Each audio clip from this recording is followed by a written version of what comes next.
అర్థమనర్థం భావయ నిత్యం నాస్తి తత సుఖలేశ సత్యం.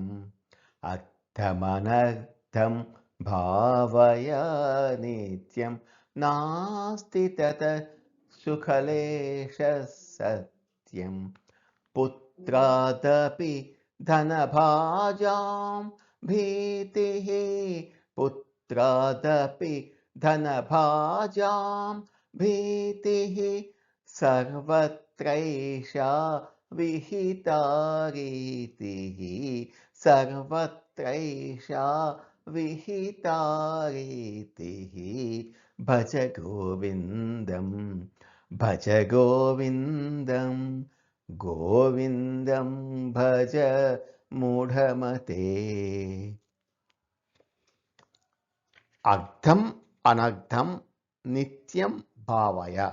ధనం అంటే సంపద, అనర్థాలకు అంటే ప్రమాదాలకు కష్టాలకు మూలం అని ఎల్లప్పుడూ మనసులో గుర్తుంచుకో.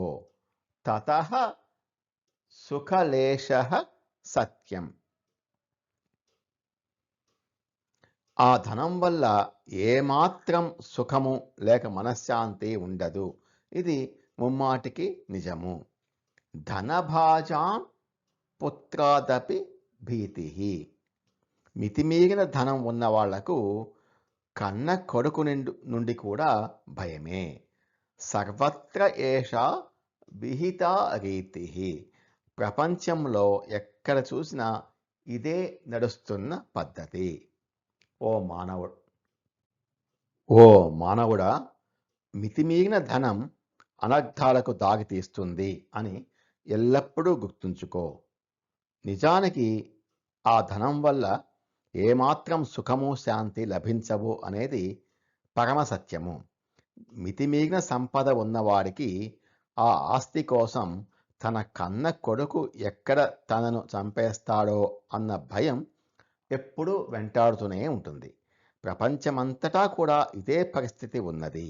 కాబట్టి మితిమీరిన ధనం సంపాదించాలనే వ్యామోహాన్ని విడిచిపెట్టి శాశ్వతమైన ఆనందాన్ని, ప్రశాంతతను ఇచ్చే గోవిందుని, భగవంతుని ధ్యానించు అంటున్నారు ఆదిశంకరాచార్యులు.